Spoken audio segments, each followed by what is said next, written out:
Hello friends, a very very good morning to all of you. जैसा कि मैंने triangle chapter को start किया था, उसमें बेस्ट डिफरेंट टर्म्स को मैंने डिफ़ाइन किया था।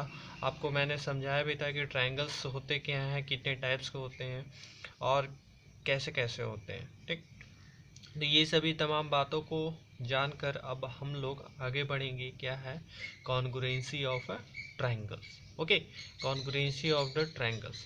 अब ये कॉन्ग्रुएंसी ऑफ द ट्रायंगल होता क्या है, तो ये चीज़ पहले समझते हैं। ओके, तो कॉन्ग्रुएंसी का मतलब क्या होता है, फिगर कौन सा आता है कॉन्ग्रुएंसी, तो उस चीज़ को पहले जानते हैं। तो देखिए, होता क्या है कि अगर मान लीजिए कोई भी दो ज्योमेट्रिकल फिगर्स, ठीक, कोई भी ज्योमेट्रिकल फिगर होगा, उसका एग्जैक्टली सेम शेप होगा और सेम साइज होगा, तो उसे क्या कहते हैं, हम कॉन्ग्रुएंट फिगर कहते हैं। सपोज दैट ये आपका एक सर्किल है। ओके, इसी के सेम शेप एंड साइज का एक दूसरा सर्किल बनाएंगे, तो वो क्या हो जाएगा, मेरा कॉन्ग्रुएंट फिगर हो जाएगा। ओके फ्रेंड्स, ये चीज़ होता है। अब एक और नहीं तो देखें, जैसे कि लाइन हम लोग ड्रॉ करते हैं, जैसे कि एंगल्स लाइन में हम लोग पढ़े थे, लाइन ड्रॉ करते हैं और उसी के जस्ट इक्वल पार्ट का दूसरा लाइन भी ड्रॉ करें, जो कि लेंथ उसका सेम हो, ठीक, और उसका शेप यहाँ पे क्या हो जाएगा, जितना इसका थिकनेस है उतनी ही इसका भी थिकनेस हो, तो ये हम क्या कहेंगे, इस दोनों फिगर को कॉन्ग्रुएंट फिगर कहेंगे। ओके फ्रेंड्स, चलिए तो इसके बाद समझते हैं कि कॉन्ग्रुएंट ट्रायंगल क्या हुआ।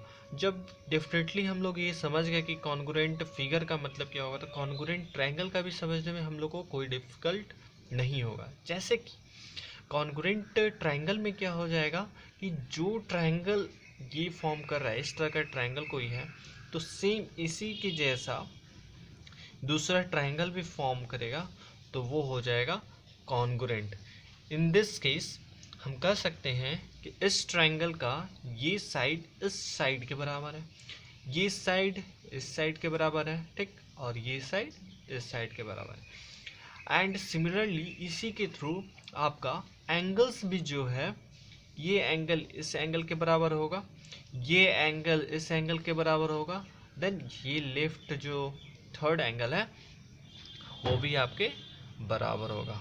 तो इस तरह के ट्रायंगल्स को क्या कहेंगे, कॉन्ग्रुएंट ट्रायंगल्स कहेंगे। ओके, समझ गए फ्रेंड्स। तो इसका मतलब कि कॉन्ग्रुएंट ट्रायंगल का मतलब कि एक ट्रायंगल को इसको जस्ट उठाकर इस दूसरे वाले ट्रायंगल पर रख देंगे, तो ये पूरी तरह से कॉन्साइड कर जाएगा, ठीक, एक के ऊपर कोलैप्स कर जाएगा, ठीक। तो चलिए, यहाँ पे कोलैप्स करना, यहाँ पे मतलब टकराएगा नहीं, यहाँ मतलब आइडेंटिकल हो जाएगा। ओके फ्रेंड्स, तो ये सब चीज़ हो गए कॉन्ग्रुएंट ट्रायंगल्स के। ओके, अब आगे बढ़ते हैं कि कॉन्ग्रुएंसी को, थ्योरम को प्रूफ करने के लिए कौन कौन से क्राइटेरिया होते हैं, और इस सब क्राइटेरिया को हम लोग क्या कहेंगे, आगे एक वन बाय वन डिस्कस करेंगे, ठीक। तो पहले समझ लेते हैं कि ऐसे एस क्राइटेरिया क्या है।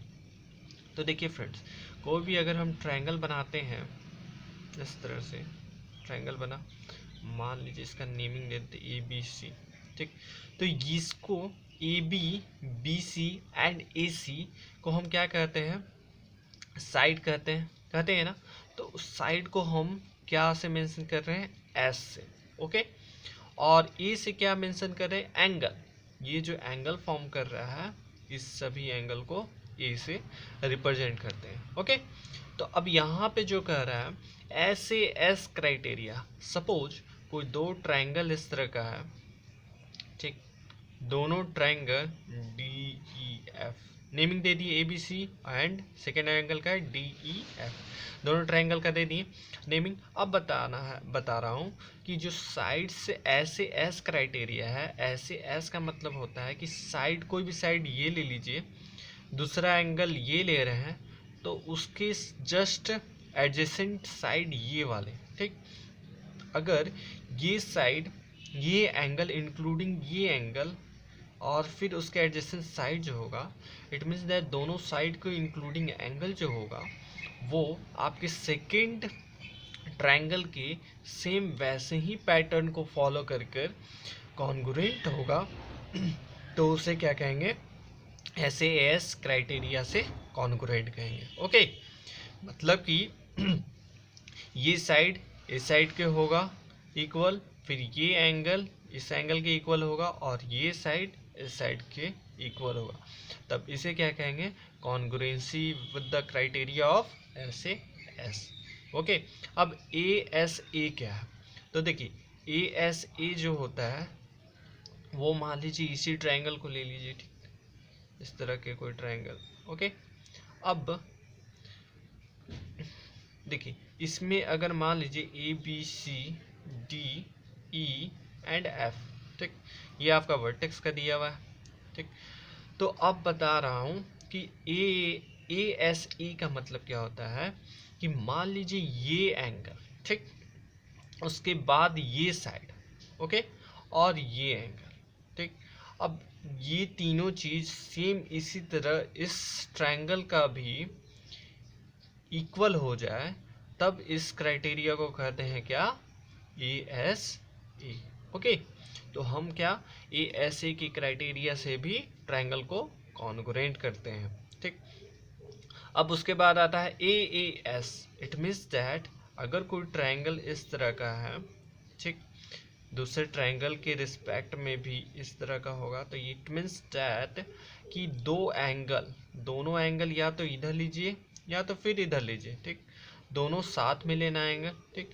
और ये थर्ड साइड AAS है, तो थर्ड साइड आपका कौन सा हो जाएगा, ये वाली। ओके, तो इसे कहेंगे क्या हम, AAS, ठीक, या फिर ये साइड भी हो सकती है या ये साइड, ठीक। तो जैसा कि इस फिगर में हम ये एंगल दोनों ले रहे हैं, तो ये साइड होगी इसके साथ या तो फिर ये साइड होगी इसके साथ, तभी हम कहेंगे क्या, AAS क्राइटेरिया।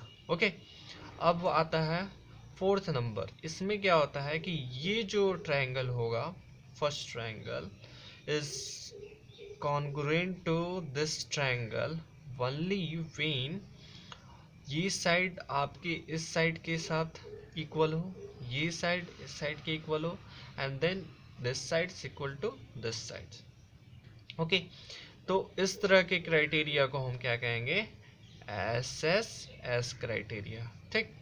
ओके, तो समझ गए कि SSS क्राइटेरिया क्या है, इसमें तीनों साइड आपके इक्वल होंगे with respect to another triangle. Okay, अब आते हैं क्या, RHS, जो फिफ्थ नंबर है, RHS में क्या होते हैं, ये जो ट्रायंगल होगा वो राइट हैंड ट्रायंगल होगा। ओके, इसमें क्या होगा, RHS का मतलब हो गया राइट हैंड, राइट, और इसका हाइपोटेनियस और एक कोई साइड। ओके, तो या ये साइड लीजिए या तो ये साइड लेंगे, ठीक। तो अगर ये राइट एंगल यहाँ पे बन रहा है तो इस ट्रायंगल में भी इस तरह का होगा ना, राइट एंगल ट्रायंगल, और ये हाइपोटेनियस इसका ये हो गया। अब ये साइड का जो डिसीजन होगा, या तो इसके ये साइड इसके साइड कॉन्ग्रुएंट होगा, या मतलब इक्वल होगा, या फिर ये साइड और ये साइड इक्वल होगा। ओके, तब हम कहेंगे क्या, ये जो है RHS कॉन्ग्रुएंसी के थ्रू या क्राइटेरिया के थ्रू ये कॉन्ग्रुएंट ये ट्रायंगल दोनों है। ओके, तो ये सब था टर्म जो कि आपको मैंने बताया। और इसमें बहुत खास पॉइंट ये होता है कि जिस साइड को हम बता रहे हैं कॉन्ग्रुएंट का, जैसे मान लीजिए AB इसके साथ कॉन्ग्रुएंट कर रहे हैं DE के, तो इसको लिखने का भी तरीका यही होगा कि AB, ठीक, और ये जो साइड का होगा AB होगा DE, ना कि आप ED कर दीजिए। ओके, क्योंकि इससे एक्यूरेसी आगे आपको ज़्यादा हेल्पफुल रहेगी इस तरह अगर हैबिट बना के रखिएगा तो, क्योंकि इनइक्वलिटी भी आएगी ट्रायंगल्स, उसमें भी पढ़ना होगा। तो इस तरह के अगर आप क्राइटेरिया और इस तरह का हैबिट बना के चलेंगे तो आपको बहुत बेनिफिट मिलेगा। ओके, तो चलिए स्टार्ट करते हैं आज कुछ थ्योरम से, जिसमें कि सबसे पहले हम लोग क्या पढ़ते हैं, S से एस क्राइटेरिया। ओके फ्रेंड्स, तो ऐसे एस क्राइटेरिया का कुछ थ्योरम्स हैं, उसे मैं डिस्कस करता हूँ, देन आफ्टर उसके बेस्ड क्वेश्चन को बनाया जाएगा। ओके, तो चलिए फर्स्ट थ्योरम को पढ़ते हैं क्या है। ओके, तो if two triangles have two sides and the included angles of the one equal to the corresponding sides and the included angle of the other, okay, then the triangles are congruent। कहने का मतलब कि दो triangle हैं, ठीक, दोनों triangle के बोल रहे हैं कि क्या है आपका, दोनों ट्रायंगल का पहले नेमिंग कर देते हैं, A B C D E and F. Okay, ये दोनों ट्रायंगल हो गए। अब कह रहा है क्या कि इन दोनों ट्रायंगल के have two sides and including angle, मतलब दो साइड से और दोनों के बीच का जो एंगल है वो कह रहा है इंक्लूडिंग एंगल। ओके, तो सपोज मान लेते हैं ये साइड्स और ये साइड्स, ओके, और इसके बीच का इंक्लूडिंग एंगल कौन सा हो जाएगा, ये हो जाएगा, ठीक, तो ये हो जाएगा 1 equal to the corresponding sides and the included angles of the other. यहाँ पे अदर का मतलब क्या हो रहा है, ट्रायंगल का।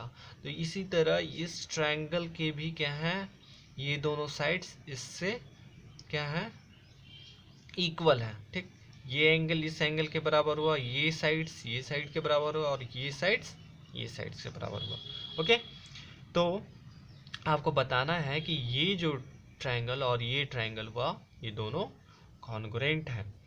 तो कैसे करेंगे, अगर मान लीजिए इसको, इस ट्रायंगल को हम उठाकर इस पे प्लेस्ड करेंगे, जब प्लेस्ड करेंगे तो मेरा क्या होगा कि जो एंगल ए है, एंगल ए हमारा कॉन्साइड कर जाएगा एंगल डी पे। ओके, और आपका जो है ए बी साइड्स जो है वो कॉन्साइड कर जाएगा किस पे, डी ई पे। ओके, कॉन्साइड करेगा डी ई पे, ठीक, और जानते हम हैं कि क्या है आपका, ये साइड्स इक्वल है, ठीक, अभी हम लोग देखें तो इट मीन्स दैट ये साइड्स और ये साइड इक्वल है, और इस ए बी को उठाकर अगर हम इस पे रखेंगे, इस पूरे को उठाकर रखेंगे इस पे, इस ट्रायंगल पे, तो क्या होगा कि मेरा ए बी कॉन्साइड करेगा किससे, डी के, ठीक, जब डी के कॉन्साइड करेगा तो हम कह सकते हैं since A B is equal to D है, ठीक, इस पे फॉल कराएंगे या कॉन्साइड हो जाएगा इसी पे डायरेक्टली, तो implies that so B points, B falls, B points lie नहीं, बी फॉल्स ऑन ई, तो ये जब इस पे फॉल करिएगा किस पे, ई पॉइंट्स पे। ओके, तब क्या कहेंगे कि ये तो एक पॉइंट हो गया कि आपका जब ये साइड से को पुट अप करेंगे तब क्या हो जाएगा, आपका बी पॉइंट्स जो हो जाएगा ई पे फॉल करेगा ना। अब इसी तरह अगर आपका एंगल ए जो है पुट कर रहे हैं इस पर, तो एंगल डी के बराबर होगा, और इससे हम कर सकते हैं सो ए सी आपका कौन सा, ये जो होगा ए सी फॉल्स अलोंग किससे, डी एफ के, करेगा ना। जब ये एंगल आपका पुट करेंगे ऐसे उठाकर रख देंगे तो ये तो कौन साइड कर गया, इसके साथ, ठीक, अब ये साइड जो होगा ए सी, इट मीन्स वो किससे फॉल करेगा, किस पे फॉल करेगा, तो ये आपका डी एफ पे करेगा। ओके, और क्या लिखिए कि ये जो आपका ए सी है वो तो आपका दिया हुआ है ना, डी एफ दिया हुआ है, सो क्या हो जाएगा, C falls on what, F point पे, ठीक। तो बताइए कि ये सभी एक दूसरे पर ही फॉल कर रहे हैं और जाकर एडजस्ट हो जा रहे हैं। यहाँ पे बी हो जाएगा, ठीक, ई पे बी फॉल कर रहा है, सी कहाँ फॉल कर रहा है, एफ पे फॉल कर रहा है, और ई कहाँ पे आपका फॉल कर रहा है, डी पे फॉल कर रहा है ना, क्योंकि एंगल दोनों का इक्वल है। तो जब ये फॉल कर रहा है इट मीन्स दैट ये ट्रायंगल जो होगा ए बी सी कॉन्साइड कर रहा है, कॉन्साइड्स कर रहा है किस पे, आपका ट्रायंगल डी ई एफ पे। ओके, जब कॉन्साइड कर रहा है ये पूरे ट्रायंगल आपका डी एफ के, सो हम क्या कहेंगे, triangle A B C congruent to triangle D E F. Okay, तो ये हो गया आपका पहला थ्योरम कि ये चीज़ होगा ही। अगर इस तरह का कंडीशन होगा, दोनों साइड्स इक्वल होंगे और इंक्लूडिंग एंगल, तो ये कंडीशन होगा ऐसे एस क्राइटेरिया। ओके, अब दूसरा थ्योरम्स क्या है उसे भी देख लेते हैं आज। क्या है कि the angles opposite to two equal sides of a triangle are equal. ठीक, टू अपोजिट जो है आपके एंगल जो फॉर्म करेंगे वो क्या होंगे, इक्वल होंगे। तो इट मीन्स दैट ये कोई ऐसे ट्रायंगल होगा, सपोज ये कोई ट्रायंगल है, मान लेते ए बी सी, तो कहना चाह रहा है कि angles opposite to two equal sides, मतलब मान लीजिए ये अपोजिट टू ये हो रहा है, ठीक, तो ये दोनों जो एंगल है, ये दोनों अपोजिट एंगल जो होंगे ये दोनों साइड्स के, ये दोनों साइड्स इक्वल कर रहा है, तो ये दोनों अपोजिट्स एंगल जो होंगे वो क्या है, इक्वल होंगे। ठीक, angle opposite to two sides मतलब ये दोनों साइड्स के, इक्वल साइड्स के ये दोनों जो एंगल होंगे वो क्या होंगे, इक्वल होंगे। ठीक, तो मतलब कि मेरा ये गिवन है कि A B is equal to A C. ठीक, तो यानी कि गिवन क्या है मेरा इसमें, इस थ्योरम के लिए A B is equal to A C, है ना फ्रेंड्स। अब आपको प्रूफ करना है, टू प्रूफ, क्या प्रूफ करना है कि angle A B C is equal to angle A C B.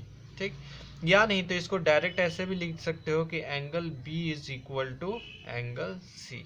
Okay, एक ही ट्रायंगल है तो इसमें प्रूफ करने के लिए, अच्छा, तो इसको प्रूफ करने के लिए हम लोग क्या करते हैं, पहले इस कंस्ट्रक्शन को फिर से रीड्रॉ करते हैं ऐसे, क्योंकि पेज को पलटना ना पड़े। ठीक, और ये आपका एक कंस्ट्रक्ट करते हैं जो कि डी पॉइंट, यानी कि एक लाइन सेगमेंट ड्रॉ किए आपका ए डी जो कि फॉल कर रहा है बी सी पे एट डी। ठीक, ये कंस्ट्रक्ट किए, हमको गिवन है कि ए बी जो है इक्वल टू ए सी है। ठीक, अब ये जब ड्रॉ कर लिए तो आप बताइए, एक और चीज़ इसमें नोटिस करिएगा कि ये जो ड्रॉ कर रहे हैं हम लाइन, ये क्या होना चाहिए कि एंगल को बाइसेक्ट कर रहा हो। ठीक, ये एंगल और ये एंगल दोनों इक्वल हो जाएगा। ठीक, ये हम कंस्ट्रक्ट कर रहे हैं। ओके, तो हम अपनी से एज्यूम ले रहे हैं कि ये एंगल को जो हम ए डी लाइन सेगमेंट है वो क्या कर रहा है, एंगल ए को बाइसेक्ट कर रहा है। तो जब बाइसेक्ट कर रहा है तो ये दोनों साइड्स क्या हो जाएंगे, सॉरी एंगल क्या हो जाएंगे, इक्वल हो जाएंगे। ओके, और ये साइड्स तो दिया हुआ है इक्वल है। ठीक, तो अब देखिए इन ट्रायंगल हम क्या करते हैं, A B D and triangle A C D. लिखने का तरीका क्या हुआ कि ए बी डी को हमको प्रूफ करना होगा ए सी डी, क्योंकि ये एंगल और ये एंगल को प्रूफ करना है, इसीलिए हम उसको मिडिल पॉइंट पे लिखे हैं। ठीक, अब आ जाइए क्या होगा कि देखिए पहला है क्या, इसका, इस ट्रायंगल का A B is equal to इस ट्रायंगल का क्या है, ए सी। ओके, जब ये साइड्स आपका गिवन है, ये चीज़ जब गिवन है तो सेकंड क्या हो जाता है कि देखिएगा ये जो है आपका ए डी और इसमें भी क्या है ए डी, क्या है आपका इक्वल है बाय इक्वल बाय कंस्ट्रक्शन के थ्रू। आपका ये कंस्ट्रक्शन में ही माने थे कि A D equal to A D है ना, ये तो कॉमन हो जाएगा ना दोनों ट्रायंगल के लिए, तो ये हो गया। अब थर्ड क्या है, थोड़ा सा ध्यान दीजिए कि हम ये तो एज्यूम किए हुए हैं ना, क्या है कि B A D is equal to angle C A D. हमने अभी माना है कि ये जो ड्रॉ की लाइन सेगमेंट ये क्या कर रहा है, बाइसेक्ट कर रहा है, तो बाय कंस्ट्रक्शन क्या लिख सकते हैं, equal by construction. Therefore triangle A B D is congruent to triangle A C D.